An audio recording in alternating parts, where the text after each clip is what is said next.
Hello दोस्तों, मैं हूं सुनील और आज की इस वीडियो में मैं आपको सिखाने वाला हूं कि सीएससी के थ्रू आप अपना लेबर कार्ड कैसे क्रिएट कर सकते हो। साथ ही साथ अगर आप खुद से भी बना रहे हो तो दोनों का तरीका कॉमन ही रहेगा। खाली यहां पर एक बेनिफिट ये होता है कि सीएससी से लॉगिन करोगे तो आपको रजिस्ट्रेशन करने का झमेला नहीं होता।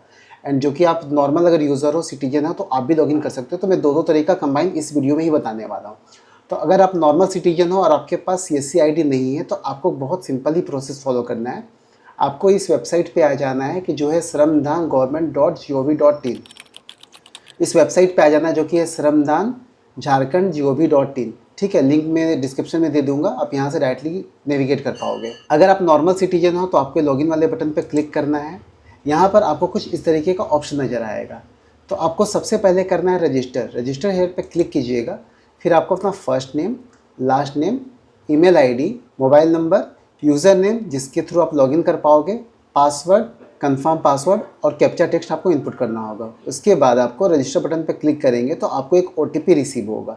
ठीक है, ओटीपी फिल करने के बाद आप लॉगिन कर सकते हो। लॉगिन करने के बाद का प्रोसेस मैं सीएससी आईडी के थ्रू बता रहा हूँ। सीएससी यूज़र क्या कर सकते हैं, login with digital Seva connect पर क्लिक करेंगे। क्लिक करने के बाद आपको अपना user ID and password fill करना है। उसके बाद आप साइन इन कर लीजिएगा। साइन इन करने के बाद आपको कुछ इस तरीके का इंटरफेस नज़र आएगा। नॉर्मल यूज़र भी जब लॉगिन करेंगे तो आपको कुछ ऐसा ही दिखेगा और सीएससी जब लॉगिन करेंगे तो उनको भी सेम इंटरफेस ही नज़र आने वाला है। ठीक है, तो यहाँ पर आपको जाना है सर्विसेज में, यहाँ पर आपको जाना है वर्कर रजिस्ट्रेशन में। फिर यहाँ पर रजिस्ट्रेशन में आइएगा। यहाँ पर आपको कुछ ऑप्शन मिल जाएंगे जैसे submit registration form, pay due registration fee, check application status, print ID card. अगर आपका अप्लाई हो चुका है तो आप स्टेटस चेक कर सकते हो या फिर प्रिंट भी कर सकते हो। यहाँ पर हमें अभी अप्लाई करना है तो हम सबमिट रजिस्ट्रेशन फॉर्म पे क्लिक करने वाले हैं। क्लिक करने के बाद फॉर्म ओपन हो जाएगा जो कि कुछ इस तरीके से दिखेगा। ठीक है, इंस्ट्रक्शन आप पढ़ लीजिएगा, ऐसे मैं आपको सारे इंस्ट्रक्शन बता दे रहा हूँ। यहाँ आपको यस करना है। अब सबसे पहले आपको यहाँ पर देखिए एप्लीकेंट का आधार नंबर यहाँ इनपुट करना है। तो आप यहाँ आधार नंबर डालिएगा। सीएससी आईडी में एक ऑप्शन यहाँ पर आ जाएगा, जैसे मैं यहाँ पर इनपुट करके दिखाता हूँ। जो सीएससी आईडी के थ्रू लॉगिन करेंगे उनको यहाँ पर बायोमेट्रिक कैप्चर करना कंपलसरी होगा। ठीक है, पर जो नॉर्मल सिटीजन हो गए ओटीपी के थ्रू वेरीफाई कर सकते हैं। यहाँ पर आपको एक नेक्स्ट ऑप्शन दिख रहा होगा, are you already registered with any other verifier. क्या पहले से किसी अन्य कल्याण बोर्ड से रजिस्टर्ड है या पंजीकृत है? अगर हाँ तो यस करना है, नहीं तो नो पे। ऐसे आपका नहीं होगा, मैक्सिमम लोगों का नहीं रहता है, तो यहाँ आपको नो पे ही क्लिक करना है। फिर टाइप ऑफ वर्कर, यहाँ पे देखिए दो ऑप्शन आपको मिलेगा।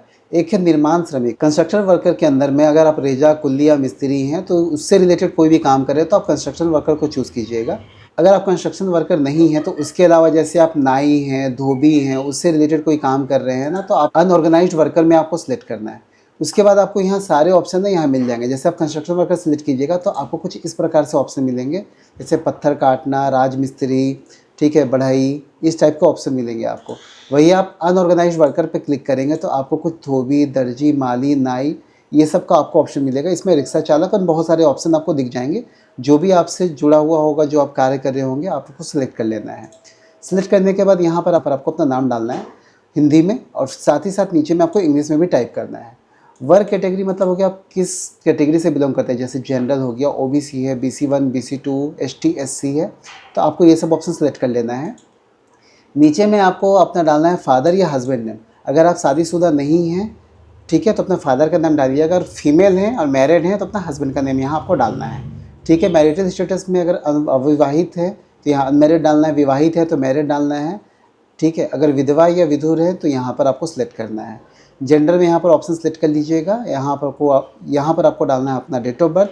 यहाँ पर मोबाइल नंबर डालिएगा। मोबाइल नंबर ऐसा डालिएगा जो एनी टाइम अवेलेबल हो, ऐसा नहीं कि रजिस्टर करने के बाद आपका नंबर वो बंद हो। फिर यहाँ पर आपका पूछा जा रहा है एवरेज इनकम इन रुपी, मतलब आपका औसत आय, मतलब महीना या फिर सालाना। तो यहाँ पर देखिए यूनिट में दिया होगा मासिक या फिर सालाना।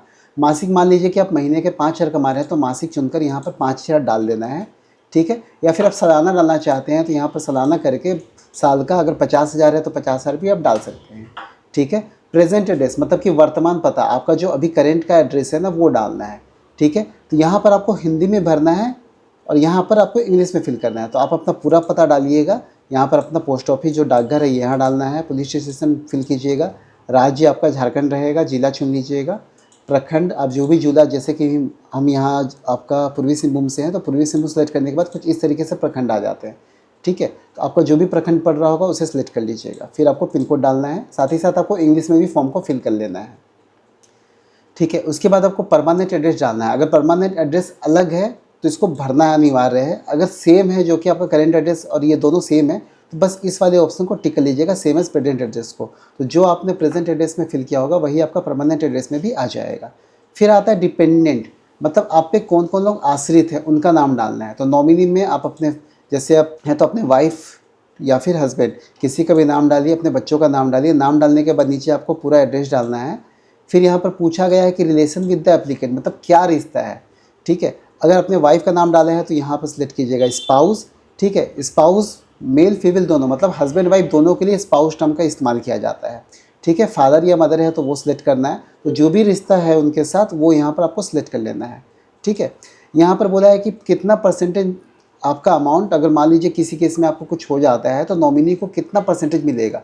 अगर आपने सिर्फ एक नॉमिनी डाला है तो यहाँ 100% कर लीजिए या फिर 100% पे रखिए, ठीक है। अगर बहुत लोग को रखा है तो आप वहाँ सेलेक्ट कर सकते हैं कि कितना % देना है। उसके बाद नॉमिनी का मोबाइल नंबर, आधार नंबर डालना है और बैंक अकाउंट नंबर भी डालना है, साथ ही साथ IFSC कोड।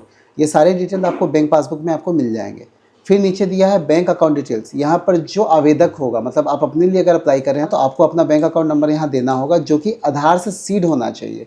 अब सीडिंग क्या होता है, जैसे आपका आधार बैंक अकाउंट से लिंक होना एक अलग चीज़ है, सीडिंग अलग है। तो गवर्नमेंट से जुड़ा हुआ कोई भी बेनिफिट लेने के लिए ना हमें अकाउंट को DBT करवाना होता है, ठीक है। तो DBT से रिलेटेड वीडियो मैंने एक बना रखा है, मैं भी उसका लिंक डिस्क्रिप्शन में दे दूँगा, आप उसे देख सकते हो कि बैंक को आधार से कैसे सीड कर सकते हैं।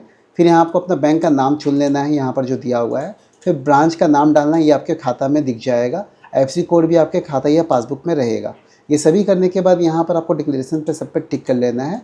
फिर सबमिट बटन पे जैसे आप क्लिक करोगे आपको एक एप्लीकेशन रेफरेंस नंबर मिल जाएगा, उसे संभाल कर रखिएगा, ठीक है। क्योंकि एक महीने 15 से 10 से 15 दिन में आपको ना ये डिलीवर हो जाता है। तो आपको स्टेटस चेक करने के लिए उस एप्लीकेशन नंबर का ज़रूरत पड़ेगा। तो होप आपको ये सारी बातें समझ में आ गई होगी कि किस तरीके से अप्लाई करते हैं। तो मिलते हैं अगली वीडियो में, पर चैनल को सब्सक्राइब करना और दोस्तों के साथ शेयर करना ना भूलें। Till then take care and bye.